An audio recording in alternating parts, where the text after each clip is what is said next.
नमस्ते बिहार बोर्ड के भावी टॉपर्स, स्वागत है आप सभी का बिहार ज्ञानपीठ के यूट्यूब चैनल पर। आज के इस वीडियो में हम लोग बिहार बोर्ड मैट्रिक परीक्षा साइंस के इम्पॉर्टेंट ऑब्जेक्टिव क्वेश्चंस को हल करेंगे। तो चलिए बिना समय बर्बाद किए शुरू करते हैं आज के इस धमाकेदार क्लास को। आज का हमारा पहला सवाल है कि हवा में स्वतंत्र रूप से लटका हुआ क्षैतिज चुंबक आराम की स्थिति में रहता है। ऑप्शन ए किसी भी दिशा में, ऑप्शन बी पूर्व पश्चिम दिशा में, ऑप्शन सी उत्तर दक्षिण की दिशा में, या ऑप्शन डी इनमें से कोई नहीं। हवा में जब स्वतंत्र रूप से लटका हुआ रहता है कोई चुंबक क्षैतिज अवस्था में, तब बताना है आपको किस दिशा में होगा। तो वो उत्तर दक्षिण की दिशा में होता है। पृथ्वी अपने चुंबकीय क्षेत्र में होता है। जब हम किसी चुंबक को स्वतंत्र लटकाते हैं तो वह पृथ्वी के ध्रुवों के आकर्षण के कारण हमेशा उत्तर दक्षिण दिशा की में आकर रुकता है। अगला क्वेश्चन, यदि एक विद्युतीय धारावाही तार के समीप कंपास रखा जाए तो यह कंपास की सुई ऑप्शन ए विक्षेपित होगी, ऑप्शन बी धारावाही तार विक्षेपित होगी, डी सी विक्षेपित नहीं होगी, या डी इनमें से कोई नहीं। तो इसका करेक्ट आंसर क्या होगा? तो ऑप्शन नंबर ए विक्षेपित हो जाएगी। जब कभी भी विद्युतीय धारावाही तार के समीप कंपास रखा जाता है तो यह कंपास की सुई को विक्षेपित कर देती है। तार से विद्युतीय धारा बहने पर उसके चारों ओर एक अदृश्य चुंबकीय क्षेत्र बनता है। यही क्षेत्र उसके पास रखी कंपास की सुई पर बल लगाता है जिससे वो विक्षेपित होती है। अगला क्वेश्चन, फेराड ने बहुत से क्रांतिकारी खोज किए जिनमें शामिल था पहला विद्युतीय चुंबकीय प्रेरण, दूसरा विद्युत अपघटन का नियम, या सी ए और बी दोनों, या इनमें से कोई नहीं। तो फेराड ने दोनों ही यानी ए और बी दोनों ही खोज किया था। तो ऑप्शन नंबर सी आपका करेक्ट आंसर हो जाएगा, ए और बी दोनों। अगला सवाल, विद्युत मोटर परिवर्तित करता है रासायनिक ऊर्जा को विद्युतीय ऊर्जा में, विद्युतीय ऊर्जा को यांत्रिक ऊर्जा में, यांत्रिक ऊर्जा को विद्युतीय ऊर्जा में, या फिर विद्युतीय ऊर्जा को रासायनिक ऊर्जा में। चार ऑप्शंस आपके पास हैं। तो विद्युत मोटर परिवर्तित किसको करेगा? तो विद्युतीय ऊर्जा को यांत्रिक ऊर्जा में परिवर्तित करेगा। जैसे आप उदाहरण के लिए मिक्सी या पंखा देखें तो वो क्या करता है, उसका मोटर इलेक्ट्रिकल एनर्जी को यांत्रिक एनर्जी में परिवर्तित कर देता है, जिसके कारण उसमें घूर्णन होता है। अगला सवाल, फ्लेमिंग के वामहस्त नियम में बाएं हाथ की तर्जनी संकेत करती है। क्या संकेत करती है बाएं हाथ की तर्जनी? चुंबकीय क्षेत्र की दिशा, चालक पर आरोपित विद्युतीय बल की दिशा, चालक पर प्रभावित विद्युतीय धारा की दिशा, या इनमें से कोई नहीं। तो ये 5 का जो है ऑप्शन नंबर ए चुंबकीय क्षेत्र की दिशा हो जाएगा। यदि बाएं हाथ की 3 उंगलियों को लंबवत रखे तो तर्जनी यानी पहली उंगली हमेशा चुंबकीय क्षेत्र की ओर इशारा करती है। यह है फ्लेमिंग का वामहस्त नियम। अगला सवाल, किसी चालक तार से विद्युतीय धारा प्रभावित करने पर तार के ऊपर या नीचे किस प्रकार का चुंबकीय क्षेत्र पैदा होता है? विपरीत प्रकार का, समान प्रकार का, किसी भी प्रकार का नहीं, या इनमें से कोई नहीं। तो क्वेश्चन नंबर 6 का जो ऑप्शन नंबर ए हो जाएगा, विपरीत प्रकार का। तार में धारा प्रभावित होने पर उसके ऊपरी और नीचे वाले हिस्से पर चुंबकीय क्षेत्र की दिशा एक दूसरे के विपरीत होती है। तो यानी कि ऑप्शन ए विपरीत प्रकार की।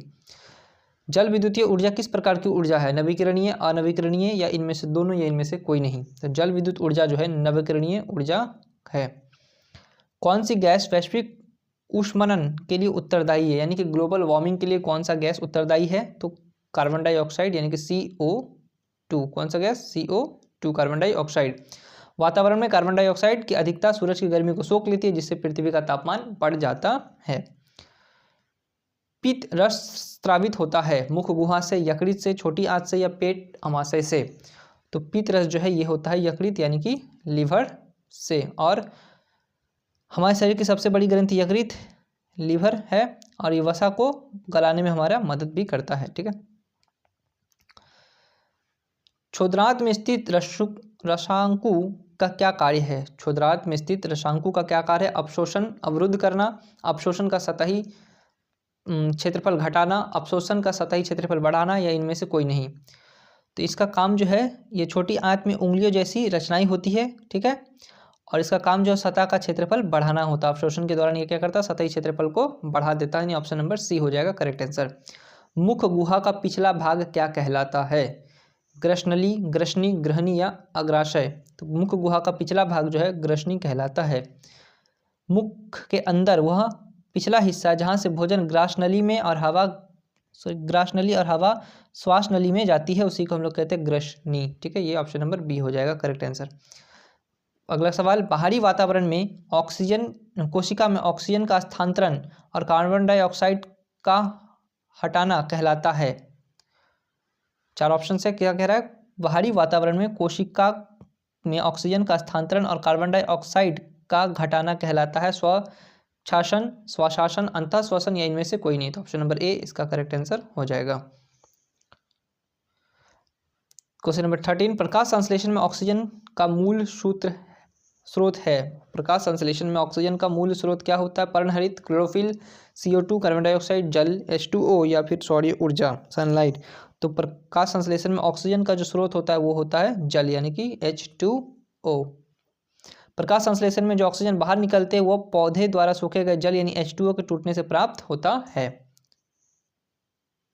निम्नलिखित में से किसे कोशिका का ऊर्जा मुद्रा के रूप में जाना जाता है? ATP, ADP, DTP या इनमें से कोई नहीं। कोशिका का ऊर्जा मुद्रा किसको कहते हैं हम लोग? ATP को कहते हैं। ATP का फुल फॉर्म क्या होता है? Adenosine triphosphate. ATP adenosine triphosphate. शरीर में ऊर्जा ATP के छोटे छोटे पैकेट के रूप में जमा रहती है जो कोशिका को काम करना होता है जब तो इसी का प्रयोग करती है कोशिका। पादप में जाइलम उत्तरदायी होता है। पादप में जो है जाइलम उत्तरदायी होता है वजन का वाहन के लिए, ऑक्सीजन के वाहन के लिए, अमीनो अम्ल के वाहन के लिए या फिर जल के वाहन के लिए। तो जाइलम का काम जो है मिट्टी से खनिज और जल को पौधे के पत्तों तक पहुंचाना जिससे फोटोसिंथेसिस यानी कि प्रकाश संश्लेषण हो पाए। तो जल का वाहन यानी ऑप्शन नंबर डी सही हो जाएगा 15 का। प्लाज्मा के अलावा रक्त में निम्नलिखित में से क्या पाया जाता है? प्लाज्मा के अलावा रक्त में निम्नलिखित में से क्या पाया जाता है? श्वेत रक्त कोशिका, व्हाइट ब्लड सेल, लाल रक्त कोशिका यानी रेड ब्लड सेल या रक्त पट्टिकाणु यानी कि प्लेटलेट। क्या पाया जाता है? तो तीनों ही पाया जाते हैं यानी option number D correct answer हो जाएगा। ठीक है, रक्त पट्टिकाणु जिसे हम लोग क्या कहते हैं? प्लेटलेट कहते हैं। ये भी होता है, रेड ब्लड सेल भी होता है और व्हाइट ब्लड सेल भी होता है। अम्ल का जलीय विलयन विद्युत का संचालन करता है क्योंकि अम्ल जल में आयनित होता है, विलयन होता है, अविलयन होता है, इनमें से कोई नहीं।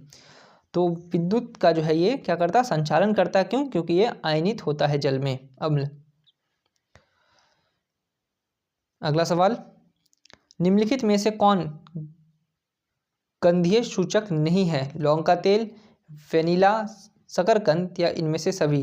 गंधीय सूचक कौन नहीं होता है? तो ऑप्शन नंबर सी शकरकंद नहीं होता है। अगला सवाल है कि चींटी के डंक में कौन सा अम्ल पाया जाता है? सिट्रिक अम्ल, एसिटिक अम्ल, मेथनोइक अम्ल या इनमें से कोई नहीं। तो चींटी के अम्ल में फॉर्मिक एसिड, फॉर्मिक अम्ल पाया जाता है और फॉर्मिक अम्ल को हम लोग मेथनोइक अम्ल कहते हैं। तो ऑप्शन नंबर सी इसका करेक्ट आंसर हो जाएगा। चींटी काटते समय शरीर में मेथनोइक अम्ल यानी कि फॉर्मिक एसिड छोड़ती है जिससे क्या होता है?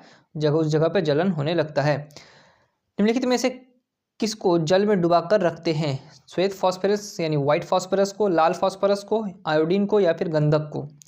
तो हम लोग फास्फोरस को जल में डुबाकर रखते हैं, इतना तो पता है। आयोडीन नहीं होगा, गंधक नहीं होगा। अब कौन सा फास्फोरस, श्वेत वाला या लाल वाला?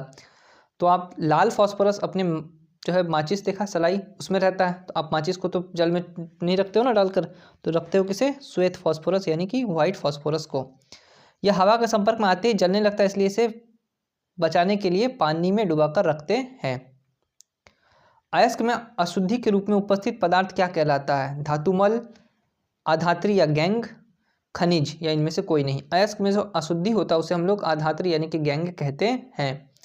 खदान से निकलने वाले अयस्कों में जो धूल, मिट्टी, कंकड़ जैसे अशुद्धियाँ होती है उन्हें गैंग यानी आधात्री कहते हैं। निम्नलिखित में से किस धातु को चाकू से काटा जा सकता है? कमेंट बताइए, निम्नलिखित में से किस धातु को चाकू से काटा जा सकता है? सोडियम, तांबा, निकेल या एल्युमिनियम। तो चाकू से जो है सोडियम को काटा जा सकता है यानी कि Na को काटा जा सकता है। यह धातु है लेकिन इतनी कोमल धातु है जिसे मोम की तरह हम लोग चाकू से काट सकते हैं।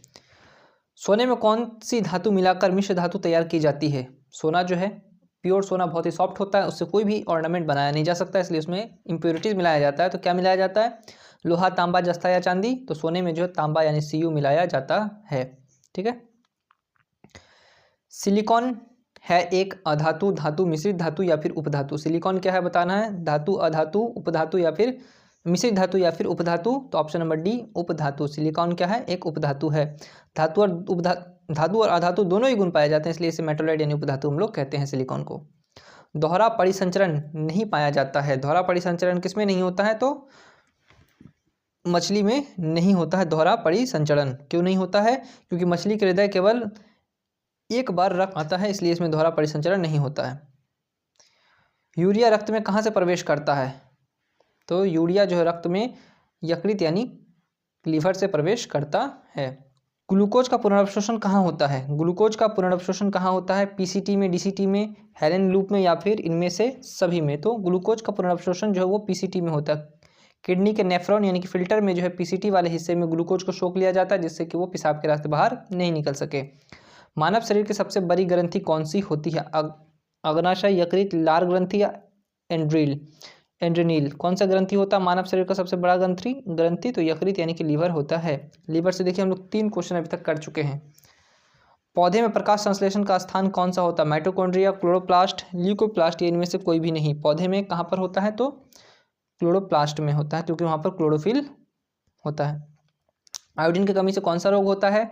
घेंगा, मधुमेह, स्क्रवी, एड्स, इसमें से कौन सा रोग होता है आयोडीन की कमी से? तो ग्वाइटर यानी घेंगा रोग होता है। भोजन की में आयोडीन की कमी से गले में थायराइड ग्रंथि फूल जाती है, जिसे घेंगा रोग कहते हैं। अगला सवाल, मास्टर ग्रंथि किसे कहते हैं? थायराइड, पिट्यूटरी, एड्रिनल या फिर अग्नाशय? मास्टर ग्रंथि किसे कहते हैं? तो पिट्यूटरी ग्रंथि या प्यूज ग्रंथि को कहते हैं, क्योंकि ये शरीर के सारे ग्रंथियों को नियंत्रित करता है, इसलिए इसे हम लोग मास्टर ग्रंथि कहते हैं। अंडाणु निषेचित होता है कहाँ पर निषेचित होता है? तो फैलोपियन नलिका यानी फैलोपियन ट्यूब में निषेचित होता है। ओजोन परत पाई जाती है कहाँ पर? स्ट्रेटोस्फीयर में, एक्सोस्फीयर में, आयोनोस्फीयर में, ट्रोपोस्फीयर में। ओजोन परत कहाँ पर पाई जाती है? तो ओजोन परत जो है हमारा वो पाया जाता है स्ट्रेटोस्फीयर में, यानी कि वायुमंडल की दूसरी परत स्ट्रेटोस्फीयर में पाया जाता है, जो यूवी किरण को वायुमंडल में आने से रोकती है, अल्ट्रावायलेट किरण, परावैंगनी किरणों को। निम्नलिखित में से कौन एक उभयलिंगी जंतु है? तो उभयलिंग जंतु जो केचुआ है, क्योंकि ये नर मादा दोनों एक ही होता है, केचुआ ही होता है। मैथेनोइक अम्ल का एक सामान्य नाम क्या है? मैथेनोइक अम्ल का एक सामान्य नाम क्या है? मैथेनोइक अम्ल वही अम्ल जो किसमें था? चींटी में, यानी कि एंट में था मैथेनोइक अम्ल। तो उसको क्या कहते हैं हम लोग? फॉर्मिक अम्ल कहते हैं। कौन सा अम्ल कहते हैं? फॉर्मिक अम्ल कहते हैं। बेकिंग सोडा का रासायनिक सूत्र, चलिए इसको आप कमेंट में बताइए, तो वेट करते हैं हम लोग कमेंट का। बेकिंग सोडा का रासायनिक सूत्र क्या होता है? NaHCO3 MgSO4 Na2CO3 या CaCO3? क्या होता है बेकिंग सोडा का रासायनिक सूत्र? कमेंट में बताना है। अब तक आपने कितने सवालों के सही जवाब दिए हैं ये भी आप कमेंट में लिख के बताइए। बेकिंग सोडा का रासायनिक सूत्र जो है ऑप्शन नंबर ए NaHCO3 हो जाएगा। विभवांतर का एसआई मात्रक क्या होता है? विभवांतर का एसआई मात्रक क्या होगा? तो विभवांतर का वाट होगा, एम्पियर होगा, वोल्ट होगा या ओम होगा? विभवांतर का एसआई मात्रक क्या होगा? तो ऑप्शन नंबर सी वोल्ट हो जाएगा। ठीक है। दाढ़ी बनाने के लिए कौन सा दर्पण प्रयुक्त होता है? समतल दर्पण, उत्तल दर्पण, अवतल दर्पण या फिर इनमें से कोई भी नहीं? दाढ़ी बनाने के लिए कौन सा दर्पण इस्तेमाल में लाया जाएगा? तो ऑप्शन नंबर सी अवतल दर्पण का इस्तेमाल किया जाता है, क्योंकि यह चेहरे का सीधा और बड़ा प्रतिबिंब बनाता है, इसे दाढ़ी बनाने के लिए उपयोग में लाया जाता है। ठीक है। श्वेत प्रकाश में कितने वर्ण यानी रंग होते हैं? श्वेत प्रकाश में कितने वर्ण होते हैं? तो 7 रंग इंद्रधनुष आपने देखा होगा, 7 रंग होते हैं। लेंस की क्षमता का मात्रक है, लेंस की क्षमता का मात्रक यानी लेंस को किस में मापा जाता है? डायोप्टर में, जूल में, वाट में या ल्यूमेन में? तो ऑप्शन नंबर ए डायोप्टर, यानी जिसको डी से लिखते हैं डायोप्टर, उसमें डायोप्टर में मापा जाता है लेंस की क्षमता को।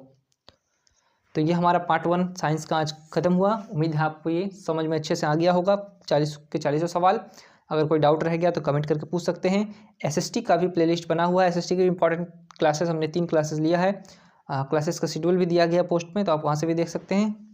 पीडीएफ के लिए टेलीग्राम चैनल ज्वाइन कर सकते हैं, और अधिक अपडेट के लिए फेसबुक पेज का लिंक दिया गया, उसे फॉलो कर सकते हैं। फिर हम लोग नेक्स्ट क्लास में और 40 क्वेश्चन यानी पार्ट 2 में मिलेंगे। तब तक पढ़ते रहिए, बढ़ते रहिए। जय हिंद।